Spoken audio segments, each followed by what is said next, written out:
Hello అందరికీ! ఇక్కడ మీరు చూస్తున్న ఈ కేక్ వచ్చేసి హాఫ్ కేజీ కేక్ అండి. మేబీ పైనాపిల్ ఫ్లేవర్‌లో చేశాననుకుంటాను. చాలా పాత కేక్. సారీ పాత వీడియో. కేక్ పాతది కాదు. కేక్ మంచిదే. వీడియో పాతది.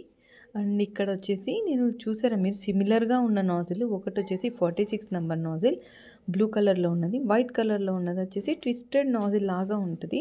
సో, ఈరోజు నేను చెప్పాలనుకున్నది ఏంటంటే టక్ చెప్పేస్తాను. ఇప్పుడు మనకు ఏదైనా క్రీమ్ మిక్స్ చేసిన తర్వాత మిగిలిపోతే ఎలాగా అని ఒక సిస్టర్ కామెంట్ చేశారు. మ్యాక్సిమం నేను క్రీమ్ మిగలకుండా ఉండడానికే ట్రై చేస్తాను. అంటే ఎంత అవసరమైతే అంతే విప్ చేసుకుంటానండి. ఇప్పుడు 1 కేజీ కేక్‌కి నేను 320 గ్రామ్ 1 కేజీ కేక్ చేయడానికి నేను 320 నుంచి 350 గ్రామ్స్ దాకా క్రీమ్ యూస్ చేస్తాను based on design. In case colour కలిపిన క్రీమ్ మిగిలితే ఎలాగా అంటే కలర్ కలిపిన క్రీమ్ చాలా కొద్దిగా కలుపుకుంటాను. ఎక్కువ మిగిలిపోతే మాత్రం అదే రోజే ఆర్డర్స్ ఉంటే నేను యూటిలైజ్ చేస్తాను. ఇన్ కేస్ మిగిలిపోతే పడేస్తాను. మిగిలిన క్రీమ్